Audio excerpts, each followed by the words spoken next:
At eto na nga mga kababayan, Jinggoy Estrada sinampahan na ng kaso. Today, the Office of the Ombudsman has approved a review resolution that has caused the immediate filing of criminal sets of information before the Sandigan Bayan against Senator Jose Jinggoy P.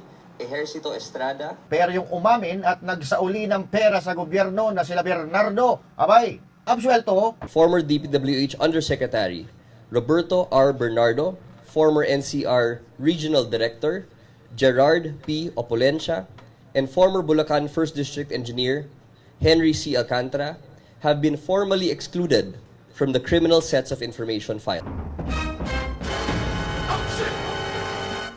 John Vic Remulla, tatanggalin na nga ba ni Marcos Jr. at ipapalit si Benhur Abalos? Ano ang pasensya ni PBBM kay DILG Secretary John Vic Remulla at umabot pa raw ito sa puntong pinaalis siya sa isang press briefing sa Malacanang. Samantala, Mig Subiri, isinusuka na nga ba ng mga taga-Bukidnon at ayaw ng iboto? Ay nako! Ako, dugo na ako for Bukidnon. I will die for any one of these guys here. Wow! I will Sa die! Timor. Aba, pag-uusapan po natin lahat ng yan mga kababayan. Maya-maya po lamang. Para lagi kang updated. Ako nga pala si Bidaya ng mga oposisyon at sa kasalukuyan po. At sabi nga, galit na galit ang mga dapungan ng Pangulong Duterte. Kung hindi ka pa nakakapag-subscribe, i-subscribe mo na yan! Okay. Oo, at syempre magandang araw mga banateros at mga kababayan kong Pilipino sa iba't ibang panig ng mundo. Master Judea, bakbaka na! Okay, sige, kumusta na po kayo ha? Kaya pa ba? Kaya pa ba? Sang-ayon ba kayo sa akin? Nagrabe na talaga ang nangyayari sa bansa natin. Hindi ko alam kung ito ay epekto ng pagiging moderno ng mga teknolohiya or pagiging moderno na rin ng mga magnanakaw sa gobyerno. Di ba? At ang sabi ko nga, hindi naman mangyayari itong mga kaguluhan na ito kung maayos ang pamamalakad sa gobyerno. Alam naman natin na itong gobyerno itong the biggest heist in the Philippine history. Marcos Senior, Marcos Junior. Sanggala, no? Grabe, no? Matindi. Sabi nga ni Basti Duterte, binalik ni Marcos Junior yung mga magnanakaw, mga adik, mga kawatan. Parang totoo Kasi tingnan nyo, parang galit sila na parusahan yung mga drogista, galit silang parusahan yung mga magnanakaw, gusto nilang parusahan yung mga wala naman silang ebidensya, yung mga turo-turo lang, di ba?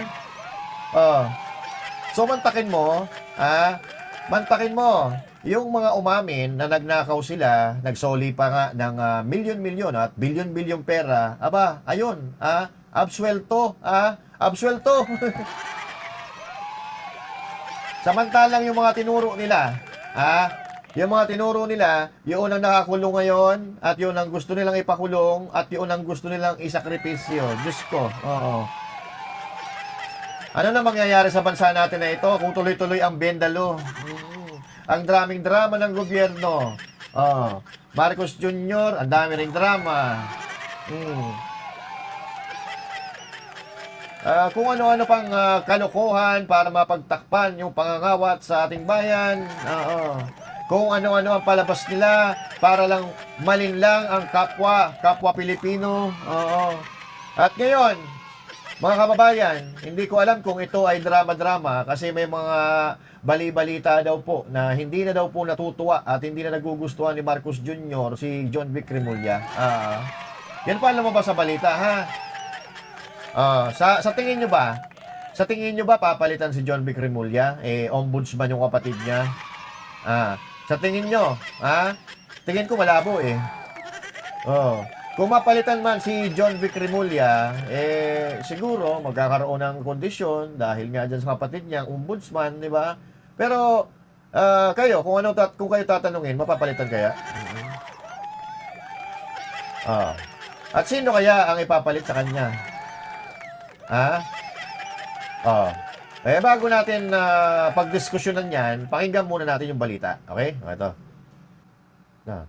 Mano ang pasensya ni PBBM kay DILG Secretary John Vic Remulla at umabot pa raw ito sa puntong pinaalis siya sa isang press briefing sa Malacanang. Nako. Ito'y matapos matakasan si Remulla ng ilang high-profile fugitive.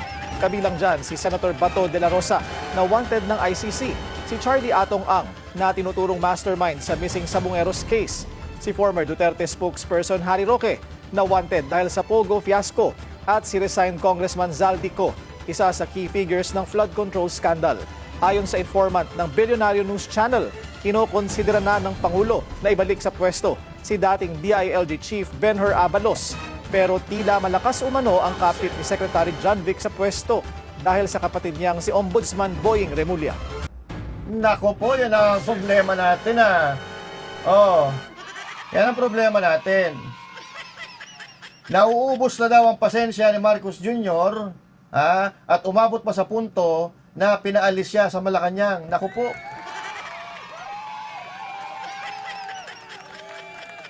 So, sa tingin nyo, mapapalitan ba? Nagalit daw si Marcos. Paano kayo magalit dyan?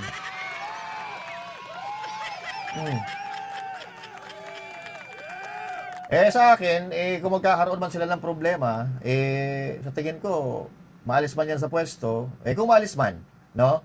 Ililipat ng ibang ahensya, ibang posisyon. Dahil kapatid niya yung ombudsman Dahil napakalaki po ng partisipasyon o ng papel ng ombudsman sa administrasyon ni Marcos Jr. Samantalang dati yung ombudsman, naririnig lang natin yan pagka may kinakasuhan ng mga politiko, mga empleyado ng gobyerno, pero para ngayon sila na lahat ang gumagawa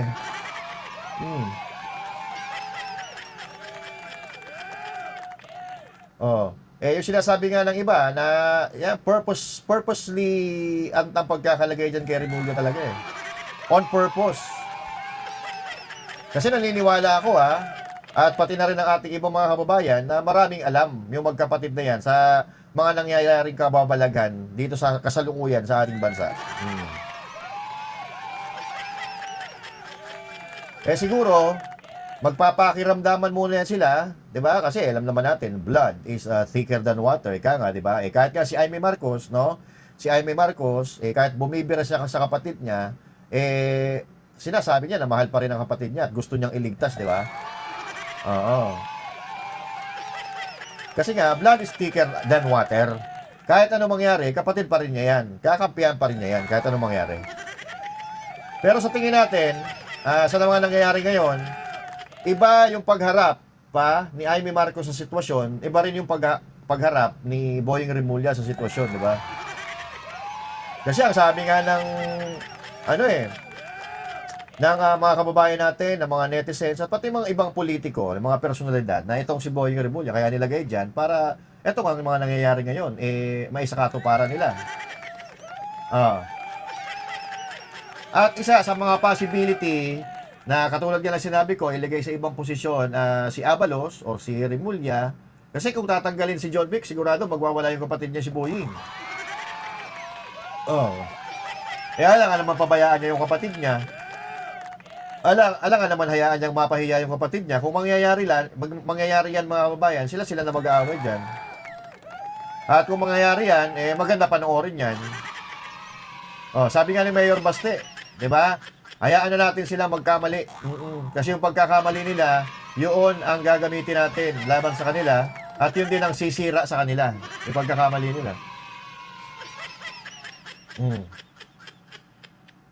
Pero sa tingin ko, bumabawi si Boying Remulla para kahit papaano mapawi yung pagkadismaya at galit ni Marcos Jr. Alam mo naman yan, gagawin nilang lahat kahit lumabag pa sa batas. Di ba, Secretary Remulla?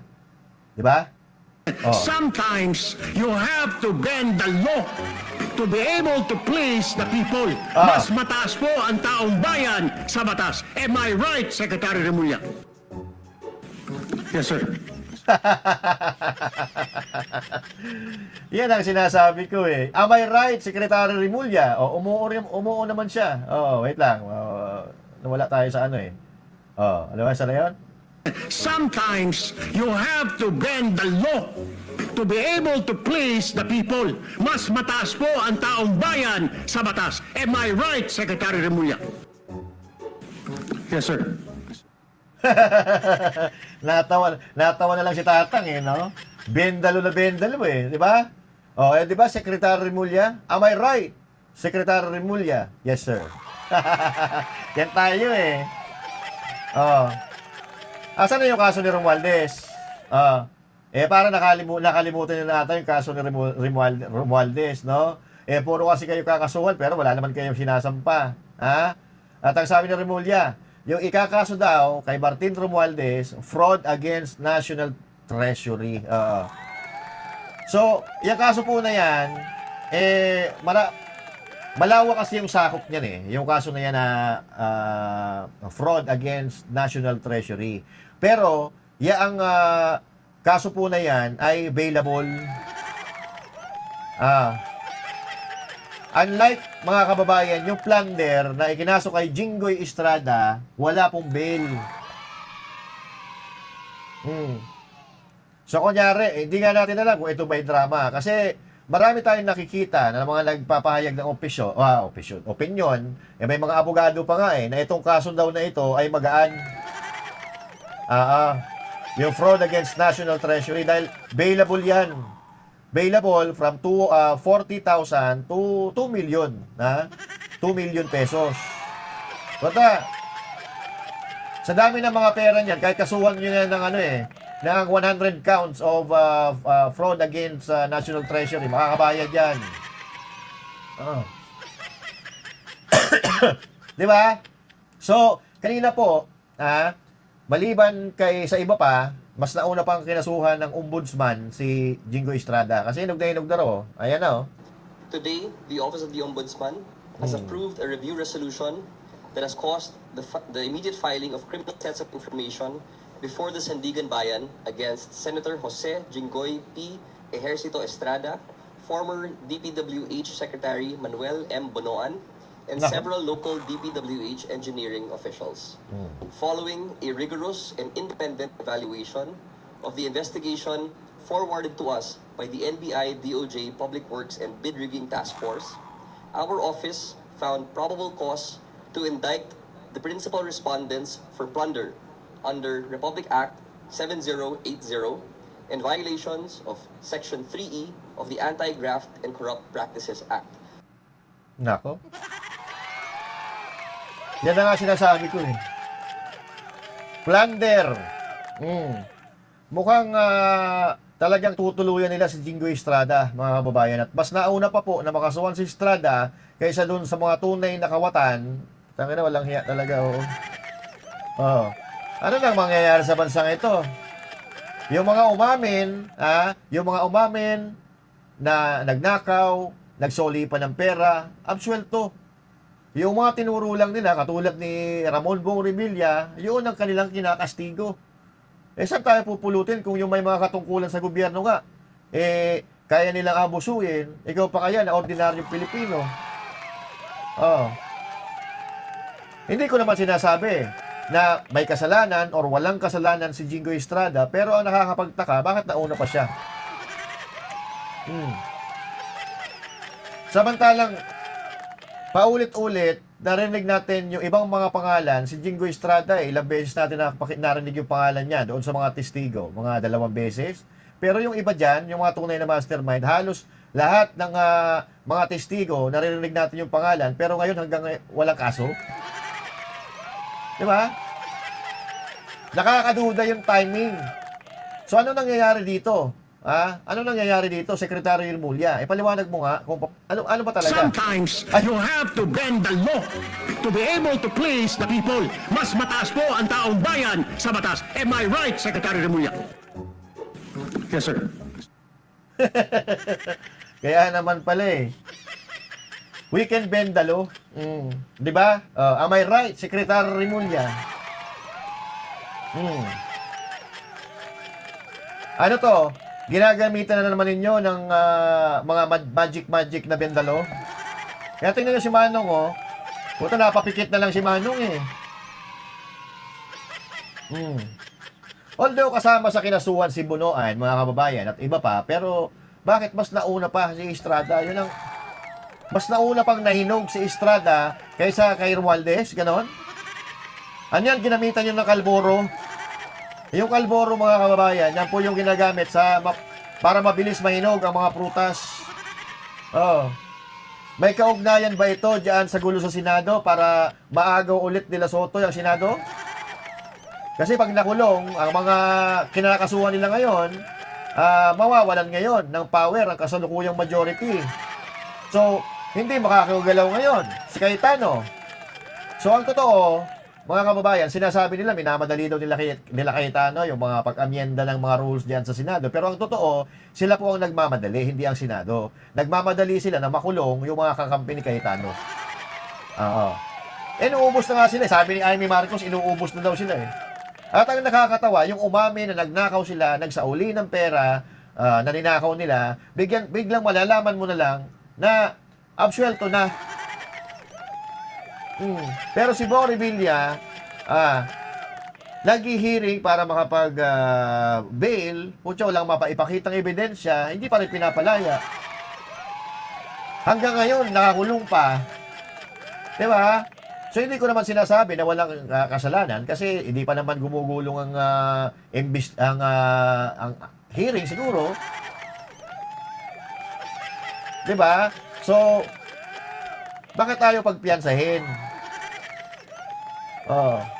Kasi ninideprive mo ng kalayaan ng tao eh, na wala kang may pakitang ebidensya, pero kinukulong mo at ayaw mong bigyan ng pagkakataon na makamtan niya yung rights niya. Diba? Oh, na mapakinabangan niya yung rights niya. O, ang kasunod niyan, alam na natin kung sino susunod. Si Escudero, Mark Villar, Joel Villanueva, si Robin Padilla, di ba? Bongo, sino pa ba? Si Marculeta.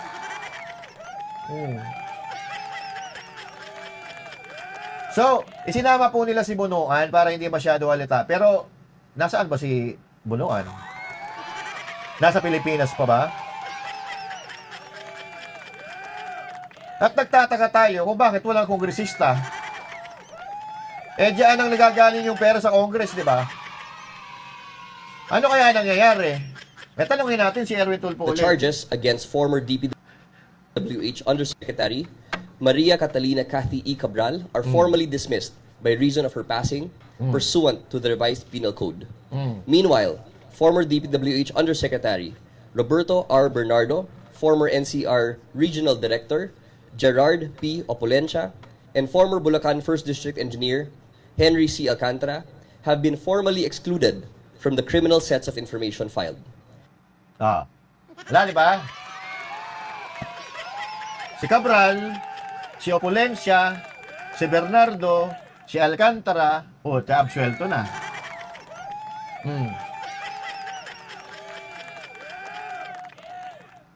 Samantalang umamin sila, di ba? So, aamin lang ako, okay na. Pag ba, nagnakaw ako. Nagtestigo ako. Tapos, yung kasalanan ko, absuelto na. Putsangin na nito. Ipaliwanag mo nga sa amin yan, Erwin Tulfo. Talaga. Sometimes you have to bend the law to be able to please the people. Mas mataas po ang taong bayan sa batas. Am I right, Secretary Remulla? Yes, sir. Kaya naman pala eh. Sometimes, you need to bend the law. Nag-yes pa si Remulla. So, ibig sabihin, payag siya na i-bend ang law. Kaya kung ano-ano na ang nangyayari sa bansang ito dahil bend the law. Ginagawa nila para malusutan nila yung kababalagan din sa gobyerno.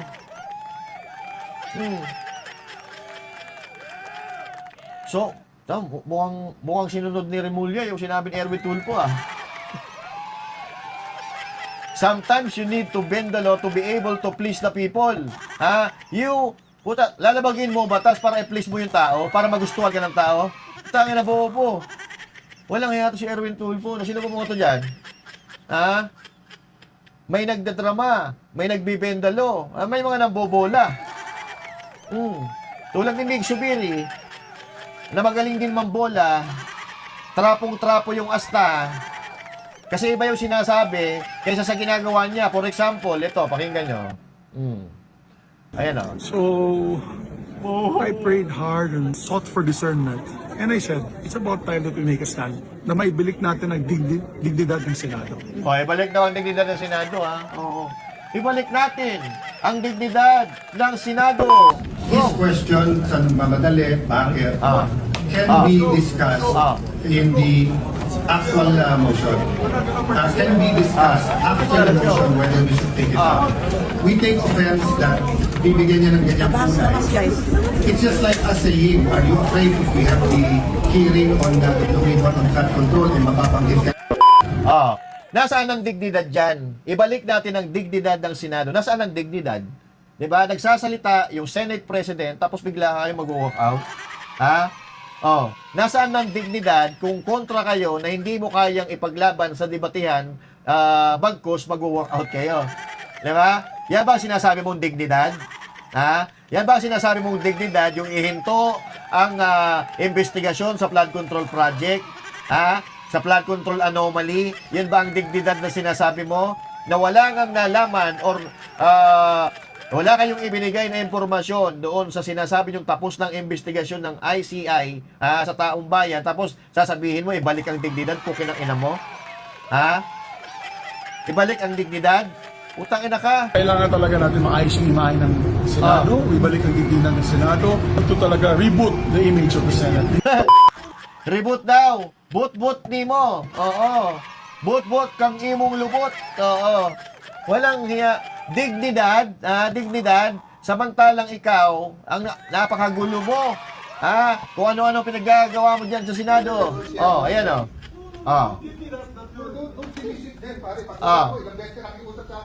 Huwag mo ako sigawan. Ilang beses ka rin nakiusap pa. Hanggang doon na. Nag-abroad ka ba eh. Anong gusto mo? Anong gusto mo? Sindak ka lang sindak dito eh.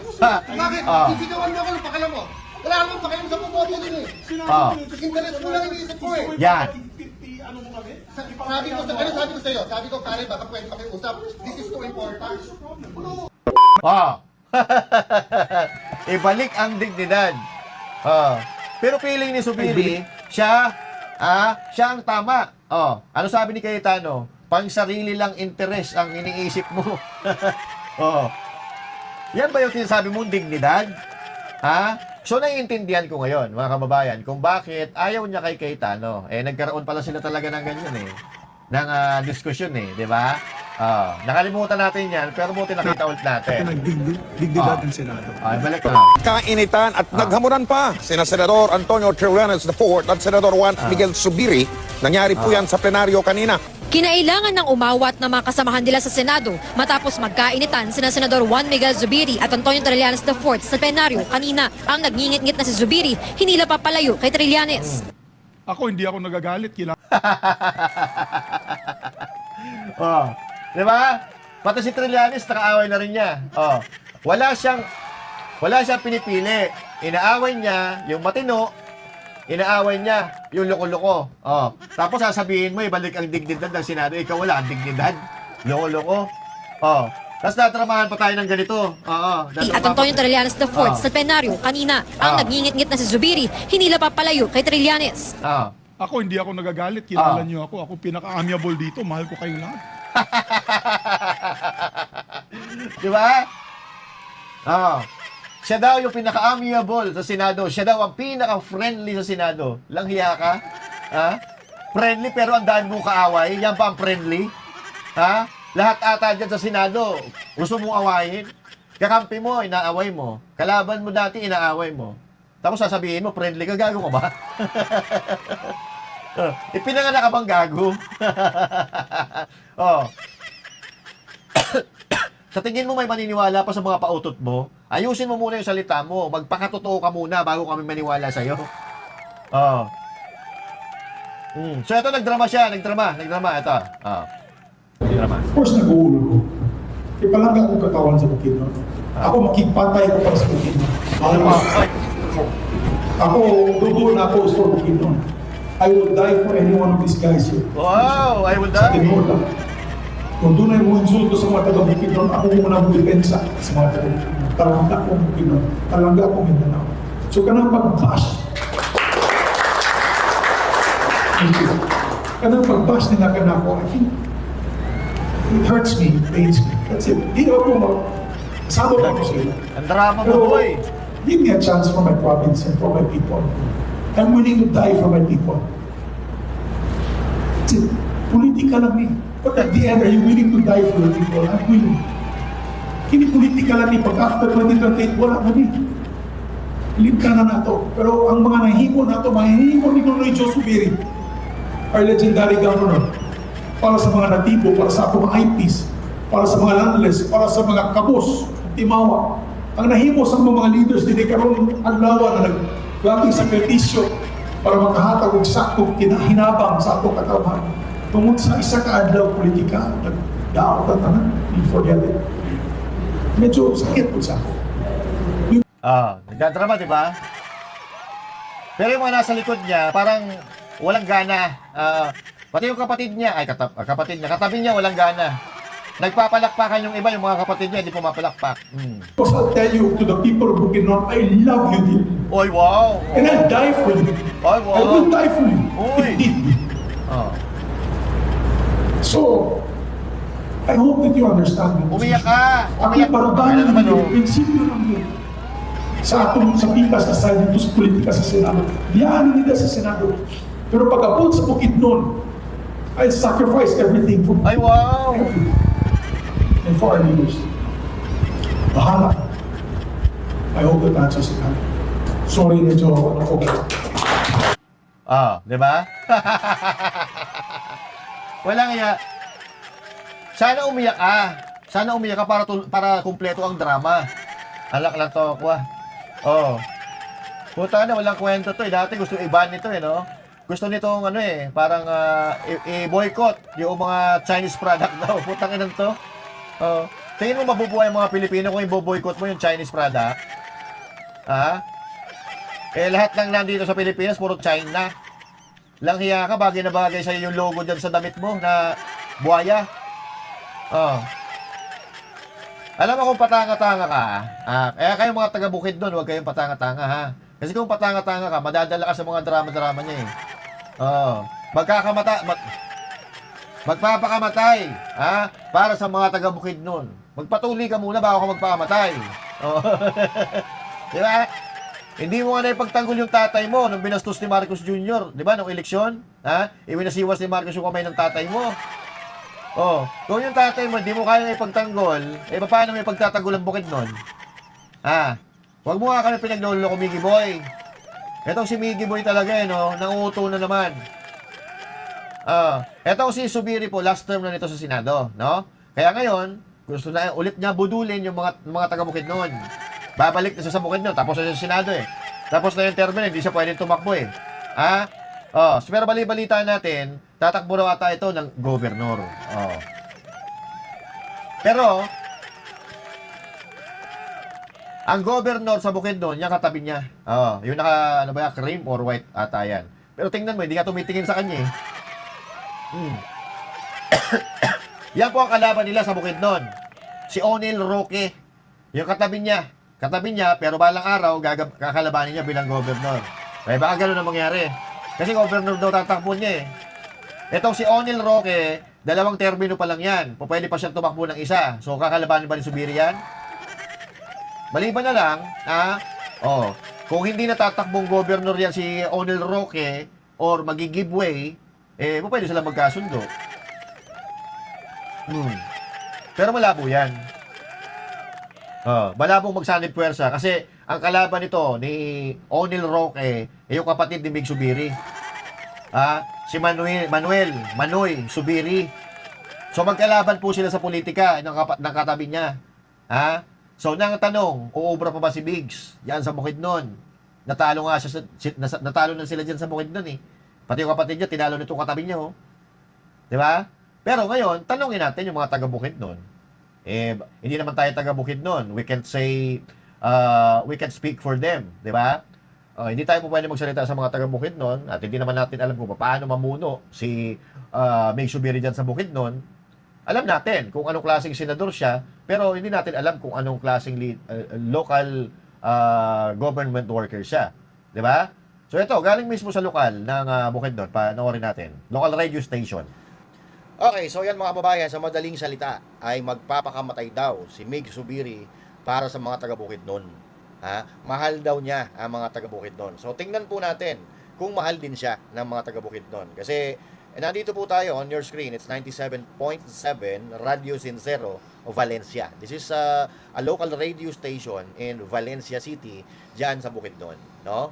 Kasi si Mig Zubiri, para sa kaalaman ninyo mga kababayan, ay matatapos na po ang termino niya sa pagka-senador. So last term na niya.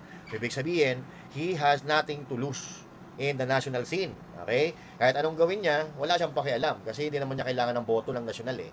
Kasi ang balita natin, ang tatakbuhin niya ay governor ng Bukidnon.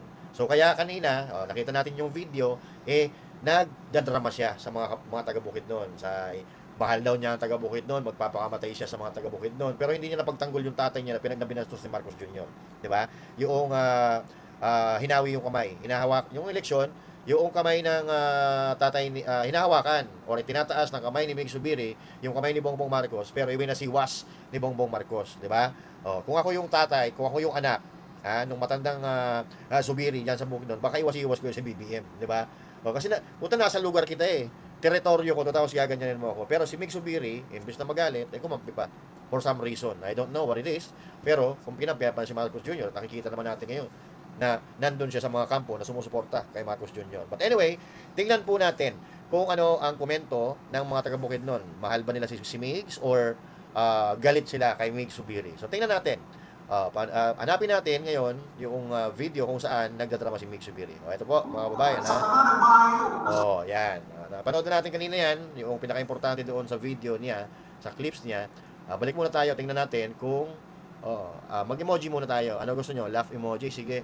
Ito, tingnan natin. So, out of 3,500 reactions, 2,800 po ang tumawa or tinawanan siya at 324 ang natuwa. As of this time, as of this moment, may 321 na galit. Yan, mga galit, more. Tingnan natin yung more.